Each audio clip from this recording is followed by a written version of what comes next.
Quand on aime, on ne mesure pas ses efforts. Exemple dans le Val de Travers avec ces passionnés de VV Coccinelle qui vont bientôt ouvrir le premier musée au monde d'épaves de voitures. Des coccinelles de tous les âges et de tous les modèles, les visiteurs pourront admirer et toucher sans retenue. Visite avec Sergio Vinamarzo et Thierry Clémence. Regarde les pompons. Les coccinelles, Stéphane les entasse depuis une bonne dizaine d'années. Aujourd'hui, il leur dédie un musée, le musée de la voiture du peuple. En fait, 120 carcasses de VV.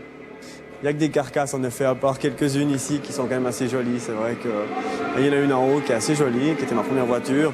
Autrement, vous voyez par vous-même qu'il y a quand même pas mal de carcasses. C'est leur dernière vie en fait pour ces voitures.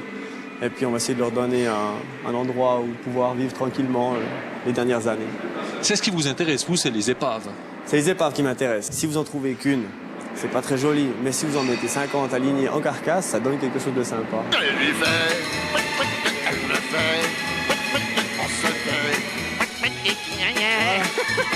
Et une de plus de parquet. À l'étage de la poussière, il y en a.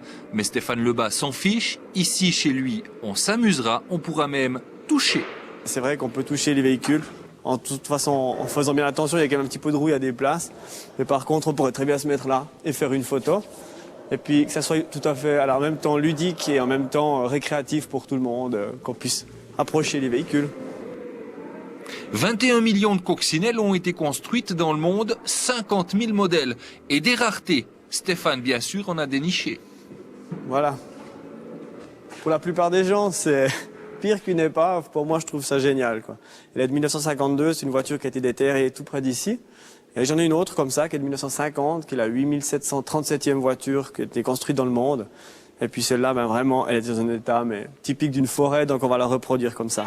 Le Volkswerks Museum, un ancien hangar désormais réhabilité des célèbres chanvriers du Val de Travers. Il se visitera à la Fumée du Rot dès le 1er avril.